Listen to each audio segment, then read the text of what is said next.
अस्सलाम वालेकुम student, welcome to my channel learn and solve. आज हम करेंगे एक्सरसाइज 6.1 का क्वेश्चन नंबर 7, 8 और 9 अटैम्प्ट करेंगे। बाकी सारे क्वेश्चन हमने कर लिए, उनकी वीडियोस मैंने अपलोड कर दी हैं, वहाँ से आप चैनल पे जाके देख सकते हैं। आज हम क्वेश्चन नंबर 7, 8 और 9 करेंगे। 7 क्वेश्चन की सबसे पहले स्टेटमेंट पढ़ लेते हैं। स्टेटमेंट है हमारे पास, if the central angle of a sector is 60, ठीक है 60 है, and the radius of the circle is 12 centimetre, find the area of the sector and the percentage of the total area of the circle it represent. Question को solve करते हैं। Copy की तरफ चलते हैं। कॉपी में हमारे पास, हम सबसे पहले देखते हैं गिवन डेटा हमारे पास क्या दिया हुआ है। गिवन डेटा में हमारे पास थीटा जो है 60 डिग्री का एंगल दिया हुआ है। इसको रेडियंट में कन्वर्ट करते हैं थीटा को। तो जैसे हमने पहले क्वेश्चन में किया था, 60 को मल्टीप्लाई कर देना है आपने पाई ओवर 180 के साथ। इन दोनों की आपने कटिंग कर लेनी है। इन दोनों की कटिंग कर लेंगे तो हमारे पास आ जाएगा पाई ओवर 3 रेडियन, ठीक है। इनकी कटिंग आपको पता है कैसे करनी है। और r इज इक्वल 12 सेंटीमीटर हमारे पास दिया हुआ है।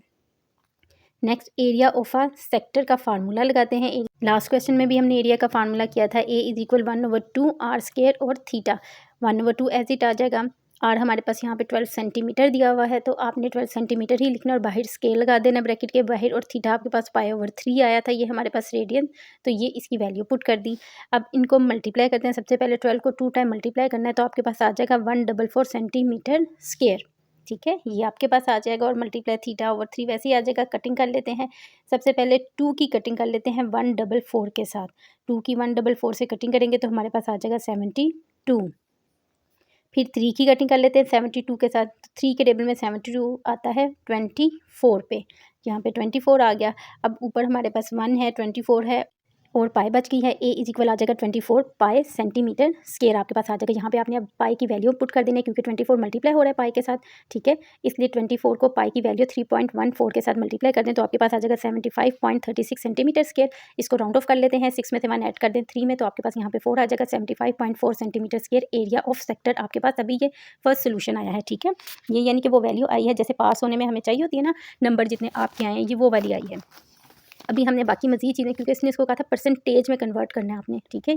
परसेंटेज कैसे हम निकालते हैं किसी भी चीज़ की, जैसे आपके पेपर में टोटल नंबर है, ये टोटल नंबर समझ लें। जैसे कि हम सपोज कर लेते हैं टोटल नंबर 500 है, ये टोटल नंबर आपके हैं। ऊपर आपने खुद जो लिया नंबर वो आपके 400 है, मल्टीप्लाई बाय 100। सिंपल जो परसेंटेज का फार्मूला होता है, टोटल नंबर जितने नंबर आपके आए हैं वो मल्टीप्लाई बाय 100। इसी तरह जो अभी हमने ये 75.4 सेंटीमीटर स्क्वायर निकाला ना, ये वो नंबर है जो कि आपके आए हैं। अब हमें मालूम करना है कंप्लीट सर्कल की क्या वैल्यू थी, तो उसके लिए ये फार्मूला लगाते हैं पाई आर स्क्वायर। पाई की वैल्यू यहाँ पे हम लिख देते हैं, मल्टीप्लाई कर देते हैं। आर की वैल्यू थी 12 सेंटीमीटर और बाहर स्केल ले लेते हैं। 12 को 2 टाइम मल्टीप्लाई करेंगे 144 सेंटीमीटर स्क्वायर आ जाएगा। इन दोनों वैल्यूज़ को आपस में आप मल्टीप्लाई करेंगे तो आपके पास आ जाएगा 452.16 सेंटीमीटर स्क्वायर। ये आपके पास टोटल सर्कल की लेंथ आ गई है। अब जो पहले हमने एरिया निकाला था ये हम ऊपर लिखेंगे, ठीक है। ये वाला एरिया जो हमने वैल्यू निकाली थी ये हम ऊपर लिखेंगे। इसके नीचे टोटल नंबर वाली वैल्यू लिखेंगे, मल्टीप्लाई बाय 100 कर देंगे।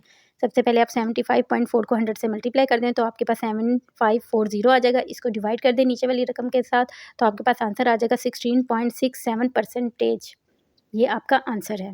क्वेश्चन नंबर 8 सोल्व करते हैं। क्वेश्चन नंबर 8 है हमारे पास, find the percentage of area. यहाँ भी हमने परसेंटेज फाइंड करनी है area of sector subtending an angle pi over 8 radians के साथ। उसने दिया हुआ है सिर्फ यहाँ पे हमें रेडियंस दिया हुआ है, हमारे पास आर नहीं है, ठीक है। तो आर भी हम पहले खुद फाइंड करेंगे और उसके बाद हम जो सा इसका एरिया की परसेंटेज फाइंड कर लेंगे। तो थीटा हमारा ऑलरेडी रेडियंस में ही है। एरिया ऑफ सेक्टर के फार्मूले के लिए 1/2 आर स्क्वायर और थीटा, ठीक है। 1/2 एज इट आ जाएगा। आर स्क्वायर हमें नहीं पता, आर की वैल्यू नहीं थी, इसलिए हम आर की वैल्यू नहीं लगा रहे और थीटा की वैल्यू पाई ओवर 8 लगा देते हैं।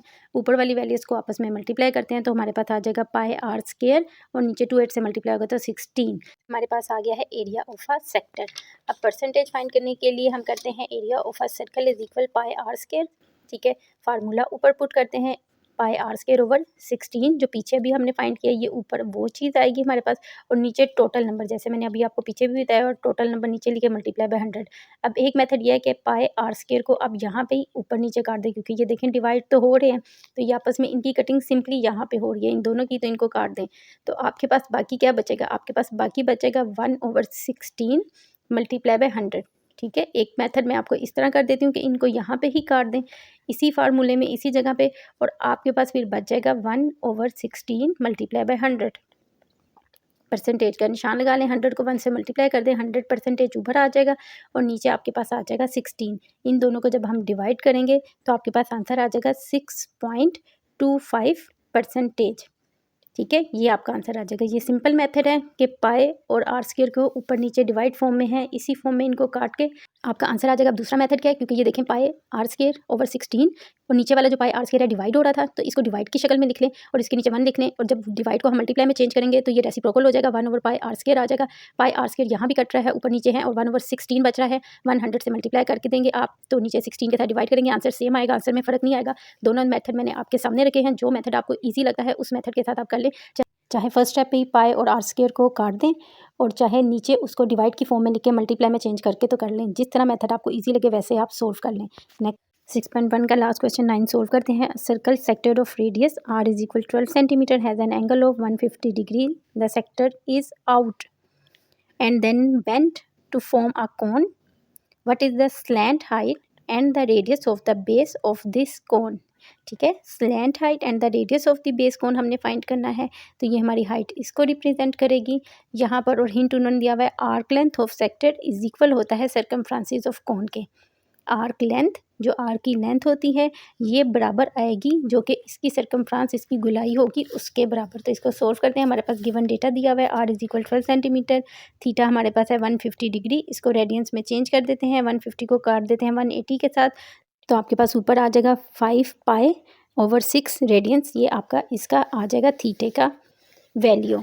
ठीक है, ये थीटे की वैल्यू आ गई, क्योंकि हमने आगे फार्मूले में इसको पुट करना है। बाकी हमें चीज़ें क्या फाइंड करनी थी, स्लैंट हाइट ऑफ कोन हमें अभी फाइंड करना है, और radians of the base of the cone आपको फाइंड करनी है।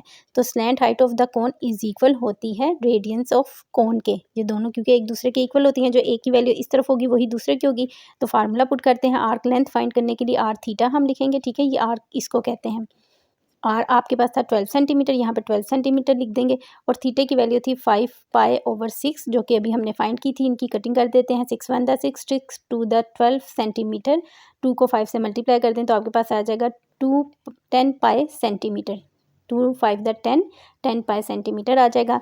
अब जो आपको बुक में हिंट दिया हुआ था, ये वही वैल्यू मैंने लिखी है, arc length of sector is equal होता है सर्कमफ्रेंस ऑफ कोन के, ये वाली। ठीक है, यही लाइन आपने लिख लेनी है। नीचे वैल्यू पुट कर देते हैं, इसकी वैल्यू आ जाएगी 10 पाई, ये लिख दी, इज इक्वल यहाँ पे सर्कमफ्रेंस का फार्मूला है 2 पाई आर। ये फार्मूला मैंने पूरा लिखा है। ठीक है, अब इधर 10 पाई है तो 2 पाई इसके नीचे आके डिवाइड हो जाएगा, क्योंकि आर हमने अभी फाइंड करना है।